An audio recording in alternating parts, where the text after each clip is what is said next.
Sir, Hormuz స్ట్రైట్లో Bharat నౌకలపై దాడి జరగడానికి కారణం టోల్ లేక ఏదైనా ఇతర కారణాలు ఉన్నాయా?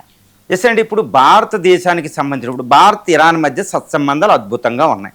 ఒక ఫస్ట్ వారం రోజుల్లో అయతొల్లా అలీ ఖైమూని చచ్చిపోగానే, ఆయన మరణించగానే ఇండియా సంతాపం తెలియజేయలే. కానీ ఒక్కసారి ఇరానియన్ ఇరీని సముద్రంలో అమెరికా ముంచేసినప్పుడు శ్రీలంక దగ్గర మనకు అతిథిగా వచ్చిందని వెంటనే ఇండియా రంగంలో దిగి మళ్ళీ ఇరాన్ వైపు కొంచెం టర్న్ అయ్యి అక్కడ ఖైమోనీకి సంతాపం తెలియజేయడం, మిగిలిన 2 నౌకలకి మనం భద్రత కల్పించడం, ఒకటి శ్రీలంకలో, ఇంకోటి కొచ్చిన్ ఎయిర్పోర్ట్లో భద్రత కూడా ఇండియా మాకు ఫ్రెండే, ఇండియాతో మాకు సత్సంబంధాలు ఉన్నాయి, హర్మూజ్ స్ట్రైట్లో ఇండియా నౌకలు వెళ్ళొద్దని చెప్పింది. అలాగే ఇప్పటి వరకు 7 నుంచి 10 నౌకలు ఈ హర్మూజ్ స్ట్రైట్ ద్వారా మనకు రావడం జరిగింది.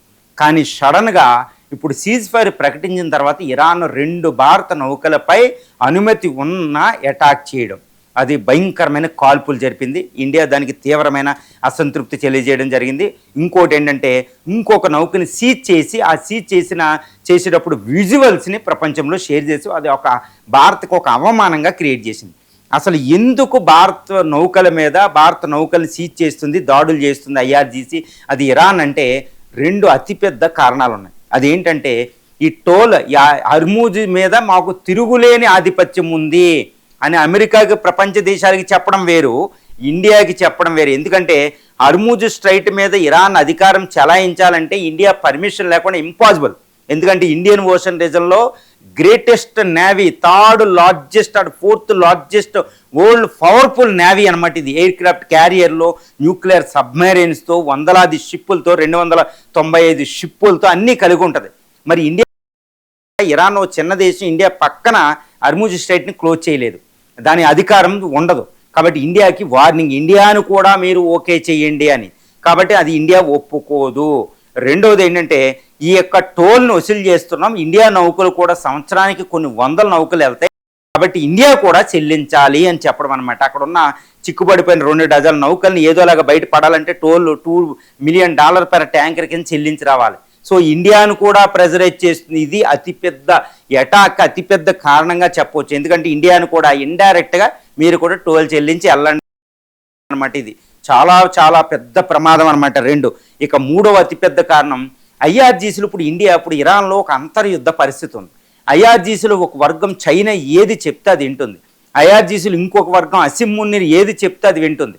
కాబట్టి ఇటు చైనా, పాకిస్తాన్ కుట్ర పన్ని ఇండియా నౌకల మీద అటాక్ చేపిస్తున్నారని చెప్పవచ్చు. కాబట్టి హర్మూజ్ స్ట్రైట్ మీద అధికారం ఇరాన్కి వస్తే, ఐఆర్జీసీకి వస్తే ఇండియాకి చాలా ఇబ్బంది ఉందని తెలుస్తుంది. కాబట్టి టోల్ చెల్లింపజేసుకోవడానికి ఇండియా, మీరు ఎంత తిరుగులేని శక్తి అయినా మా ఇరాన్ యొక్క ఆధిపత్యాన్ని మీరు అంగీకరించాలని వార్నింగ్ ఇవ్వడం, 2 చైనా, పాకిస్తాన్ల యొక్క ప్రోద్బలంతో ఇండియా మీద దాడి చేసింది. ఈ 3 కారణాలే అక్కడ మనకు కనిపిస్తున్నాయి. కాబట్టి ఇండియా అటు అమెరికా, మిగిలిన దేశాలతో కలిపి ఇరాన్కి బుద్ధి చెప్పాల్సిన పరిస్థితి ఒకటి వచ్చింది. ఎందుకంటే హర్మూజ్ అనేది ఇరాన్ సొంతం కాదు, అది ఇండియాది.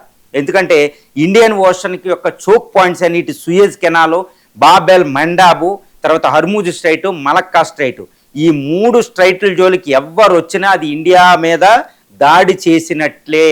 కాబట్టి అందుకనే 1954లోనే ఈజిప్ట్ మీద అటు ఫ్రాన్సు, బ్రిటన్ అటాక్ చేసి సూయజ్ కెనాల్ విషయంలో అటాక్ చేస్తే ఇండియా చాలా యాక్టివ్గా ఇన్వాల్వ్ అయింది. అప్పట్లో పీస్ డీల్ కుదిర్చేంత వరకు ఇన్వాల్వ్ అయింది, లేదా యుద్ధంలో ఈజిప్ట్కి సపోర్ట్ చేసాం అలీన విధానంలో నెహ్రూ. మరి ఇప్పుడు కూడా అదే పరిస్థితి ఇప్పుడు రాబోతుంది. ఇరాన్ అతి చేస్తే ఇండియా ఇన్వాల్వ్ అవ్వాల్సిన పరిస్థితి. ఇండియా నౌకల జోలుకు వచ్చినా ఇది ఇరాన్కి అధికారం ఉండదు. ఎందుకంటే అన్క్లాస్ అంతర్జాతీయ చట్టాల ప్రకారం మనం వస్తున్నాం, ఫ్రీ నావిగేషన్ ఉంది, నీ సార్వభౌమత్వాన్ని అమెరికా నుంచి రక్షించుకోవడానికి నీకు సర్వాధికారం ఉంది, హర్మూజ్ స్ట్రైట్ క్లోజ్ చేసుకో, కానీ మా నౌకలను ఆపే అధికారం నీకు లేదు. ఉంటే మేము కూడా ఏమీ ఇన్నోసెంట్ నేషన్ కాదు, వీక్ నేషన్ కాదు, మేము కూడా మా నేవీని రంగంలో దించుతాం. ఎందుకంటే మన నేవీ ఎందుకు తయారు చేసుకున్నామండి? ఇంత నేవీ, ఇన్ని బిలియన్స్ ఆఫ్ డాలర్స్తో, ఇన్ని న్యూక్లియర్ సబ్మెరైన్స్, 295 షిప్పులు, 2 ఎయిర్ క్రాఫ్ట్ క్యారియర్లు మనం ఎందుకు పెట్టుకున్నామంటే మన ట్రేడ్ని, అంతర్జాతీయ ట్రేడ్ని, మన సార్వభౌమత్వాన్ని, మన ఇండియన్ ఓషన్ రక్షించుకోవడానికి పెట్టుకున్నాం. మరి ఇరాన్ ఛాలెంజ్ చేస్తే అది శత్రుదేశంగానే మనం పరిగణించాలి. అది కూడా చైనా ప్రోద్బలంతో చేస్తే మనం శత్రుదేశంగా పరిగణిస్తాం. కాబట్టి ఇండియా నౌకల మీద ఇరాన్ను దాడి చేయడాన్ని ఇండియా చాలా చాలా సీరియస్గా తీసుకుంది. మనం బహిరంగంగా ఇది చెప్పడం లేదు, కానీ ఇరాన్కి ఇచ్చిన వార్నింగు, మేము కూడా యుద్ధంలోకి రావాలా, మీరు డిసైడ్ చేసుకుని చెప్పండి అని ఇండియా అంత సీరియస్ వార్నింగ్ ఇవ్వడం జరిగింది.